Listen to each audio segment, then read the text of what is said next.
সম্মান এবং নিরাপত্তা, এটা আমরা চাই, আল্লাহও দিতে চায়, কিন্তু আমরা চাইতেছি এক এক পদ্ধতিতে, আর আল্লাহ দিতে চান আরেক পদ্ধতিতে। কিছুদিন আগে আমাদের ইরানে ঘটনা ঘটলো, তো দেখা গেছে যে সিকিউরিটি কয়েকবার দেখা চেক করা তো কম, ত্রুটি তো কম ছিল না, কিন্তু আল্লাহ যাকে নিরাপত্তা দিতে না চান তা হাজার নিরাপত্তার বলয় দিয়েও তাকে নিরাপত্তায় রাখা যায় না দোস্ত। আল্লাহ ছাড় দেন, ছেড়ে দেন না। আমাদের প্যারা নবী মুহাম্মদ রাসূলুল্লাহ সাল্লাল্লাহু আলাইহি ওয়াসাল্লাম, আপনারা জানেন মক্কার ভিতরে যখন একেবারেই রাসূল সাল্লাল্লাহু আলাইহি ওয়াসাল্লাম যখন দেখলেন যে মক্কার মানুষ আর ইসলামকে গ্রহণ করবেন না, একেবারেই তিনি নিরাশ হয়ে গেলেন।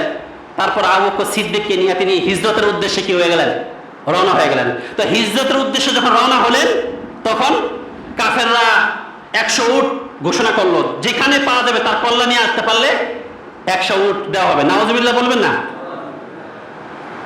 তো হযরতে সিদ্দিক আকবরকে নিয়ে রাসূল সাল্লাল্লাহু আলাইহি ওয়াসাল্লাম যাইতে যাইতে যাইতে গারে সাউর, একটা পাহাড়, ওই পাহাড়ে আত্মগোপন করলেন।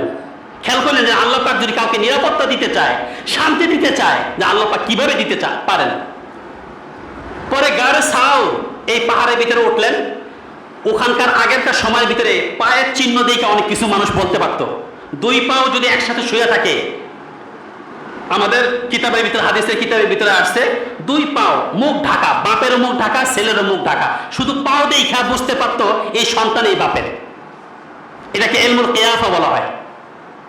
তো ওই সময়ের ভিতরে ওই কাফেররা পদচিহ্ন ধইরা ধইরা ধইরা ধইরা যেই গর্তের ভিতরে আবু বকর এবং মুহাম্মদ রাসূলুল্লাহ সাল্লাল্লাহু আলাইহি ওয়াসাল্লাম আত্মগোপনে ছিলেন, সেই পর্যন্ত গেছে।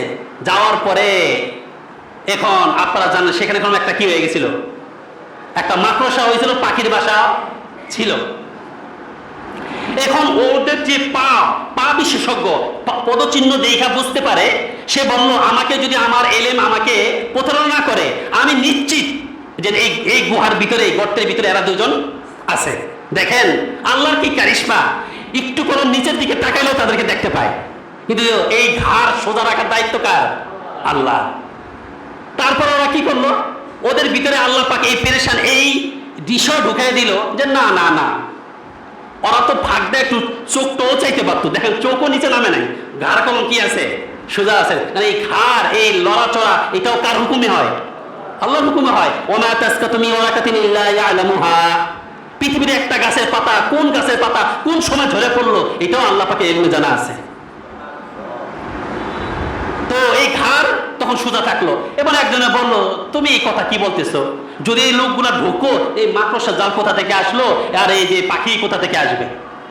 দেখেন আল্লাহ পাক ইচ্ছা করলে কলম এত দূর আইনা পাহাড়ে উঠাইয়া নিরাপত্তা নাও দিতে পারতেন, নিরাপত্তা মক্কাও দিতে পারতেন, কিন্তু তাদের কি কোনো সফর করাইলেন? এটা দুনিয়ার একটা নিজাম, যে দুনিয়াতে মানুষ আল্লাহকে পাওয়ার জন্য একটু কি করা লাগে, কষ্ট করা লাগে, মেহনত করা লাগে, মাশাক্কত করা লাগে। কথা বলছে নাহলে তো সিদ্দিক আকবর রাদিয়াল্লাহু তাআলা আনহুকে এবং আবু বকর সিদ্দিক রাদিয়াল্লাহু আনহুকে এবং রাসূল সাল্লাল্লাহু আলাইহি ওয়াসাল্লামকে আল্লাহ পাক মক্কা দিতে পারতেন, নিরাপত্তা দিতে পারতেন। এইভাবে কষ্ট করে কাফেরদেরকে দাওয়া খাওয়া, এবার গর্তের ভিতরে নিয়ে এই নিরাপত্তা দেওয়ার কোনো প্রশ্ন ছিল না। তো মুহাদ্দিসিন লিখছেন, এখান থেকে বোঝা যায় যে এই বিষয়টা ক্ষেত্রে আল্লাহ পাক এই জিনিসটা বুঝিয়ে দিতে চাইছেন যে আমাকে পাইতে হলে কিছু মেহনত করতে হয়। তা আমার যে বিষয় টপিকটা ছিল আমার ভাই, দেখেন এখানে আল্লাহ তাআলা কিভাবে নিরাপত্তা দিলেন, একটু হইলেই সে সেখানে দেখতে পারতো, কিন্তু আল্লাহ তাআলা অত ইজ্জু মান তাশা, অত জিল্লু মান তাশা, ইজ্জত আল্লাহর সাথে, বেইজ্জত আল্লাহর হাতে। কুলিল্লাহুম্মা মালিকাল মুলকি তুতিল মুলকা মান তাশা ওয়া তানজিউল মুলকা মিম্মান তাশা ওয়া তুইজ্জু মান তাশা ওয়া তুযিল্লু মান তাশা বিয়াদিকাল খায়র। আল্লাহর হাতে সমস্ত কল্যাণের চাবিকাঠি, ইন্নাকা আলা কুল্লি শাইইন কাদির। পরে হযরতে রাসূল আকরাম সাল্লাল্লাহু আলাইহি সাল্লামকে, 2 জনকে আল্লাহ পাক কিভাবে নিরাপত্তা দিলেন। আমার ভাই, আমাদের যে বিষয়টা, যে শান্তি, সুখ, সম্মান এবং নিরাপত্তা, এটা আমরা চাই, আল্লাহও দিতে চায়, কিন্তু আমরা চাইতেছি এক এক পদ্ধতিতে, আর আল্লাহ দিতে চান আরেক পদ্ধতিতে। দেখেন বর্তমান দুনিয়াতে তো মানুষ সিকিউরিটি, আজকে একদম প্রাইম মিনিস্টার, প্রধানমন্ত্রী, তারা বের হলে কি পরিমাণ সিকিউরিটি থাকে। কিছুদিন আগে আমাদের ইরানে ঘটনা ঘটলো, তো দেখা গেছে যে সিকিউরিটি কয়েকবার দেখা চেক করা তো কম, ত্রুটি তো কম ছিল না, কিন্তু আল্লাহ যাকে নিরাপত্তা দিতে না চান তা হাজার নিরাপত্তার বলয় দিয়েও তাকে নিরাপত্তায় রাখা যায় না দোস্ত।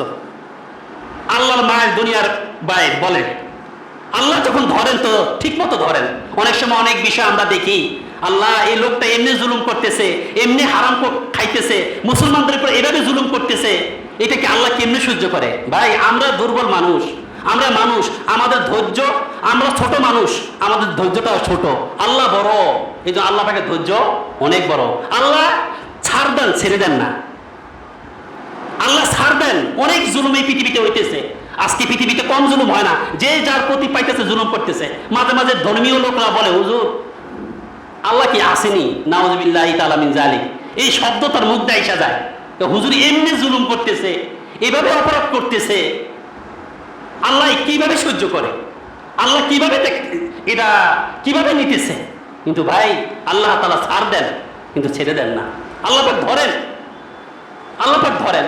তো দুনিয়ার নিরাপত্তা এবং সুখ এবং শান্তির জন্য এই পৃথিবীতে কত মানুষ কত কিছু করে। আগে তো দেখেন দোকান দোকান এমনি খুলে যেত, নিরাপত্তার একটা বিষয় ছিল, মানুষের ভিতরে সততার ছিল। এখন নিরাপত্তার জন্য ফিঙ্গার তো ফিঙ্গার দিয়া শুরু করছে। আবার নিরাপত্তার জন্য চোখেরও কি দেয়, চোখেরও চিহ্ন নেওয়া লাগে। এখন কি করে চোরেরা কি করব, এখন নিরাপত্তার জন্য এটা তো চুরি তো করা লাগবে। তা আগে তো শুধু চুরি করতো মাল, এখন আঙ্গুলও চুরি করে।